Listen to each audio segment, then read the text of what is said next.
No, indeed, you're right. Being 70 today is a very different business from being 70 2 generations ago, at least from the perspective of mortality.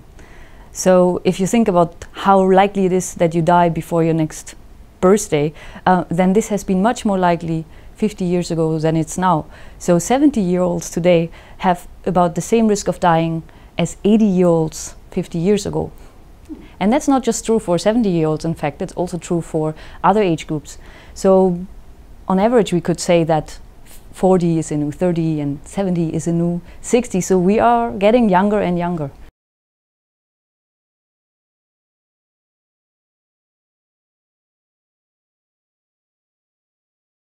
So when we think about our ancestors, we don't really know their life tables. We can't go and measure when they died, but we can look at populations that are still alive today and that live a bit like our ancestors, that are hunter-gatherer populations.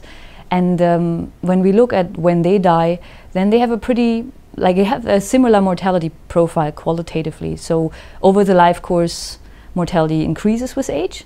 But the biggest difference is that at younger ages, we have almost reduced infant mortality to 0, and also at teenagers rarely die, so it's exceptional if people that age die, and also across adult ages there is a lot of improvement going on even in the oldest ages. And when we compare ourselves to the hunter-gatherer populations, you can find that its mortality now at young ages is 200-fold lower than it has been for hunter-gatherers. And if one would do the same comparison of 70 is the new 60, then you could say 70 is even maybe the new 20, because hunter-gatherers age 20 had about the same risk of dying as old people today. So we really made a lot of progress.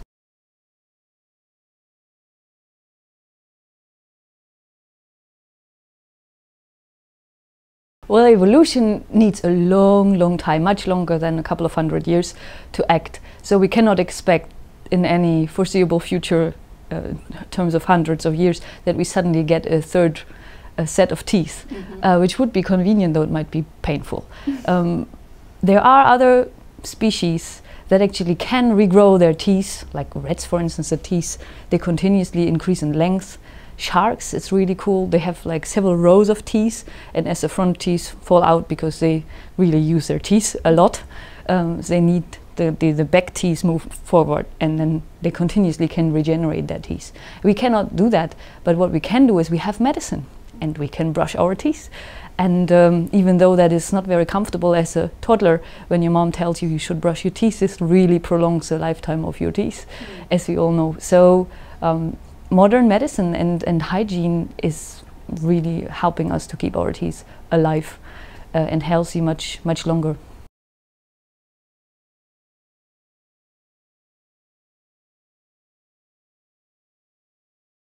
You always die from your state, what your current state is, and your environment. So if you're in a really good state, but you are in a crazy, dangerous, risky environment, you die very young. But if you are in a fragile state, but you are careful and you don't expose yourself to risks, then you don't die. So when we die, then there are so many things already wrong with us, but these things don't impair our lives so much that we die. We are just able to live much longer with comorbidity. So there's multiple things, but medicine and care helps us to stay alive and also feel healthy.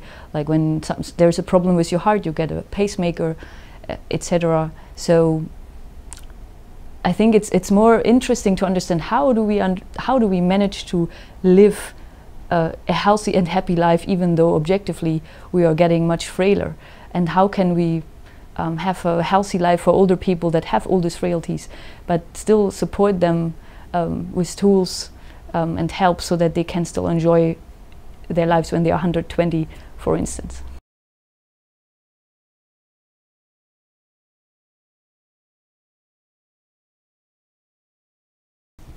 I pick the number 1 because when we look at aging and wonder why do we age at all, then 1 stands for the baseline mortality when mortality doesn't change over age. What the exciting thing is that across animals and plants, we find species that have a level 1 mortality, so mortality stays flat. We have many animals where mortality increases 2-fold, 5-fold over the life course, but when you go to modern humans, they increase more than 30-fold over the adult life course. So humans are real outliers in how steep an aging pattern they experience over the life course, and they are even creatures that experience a level of mortality, a shape that is less than 1.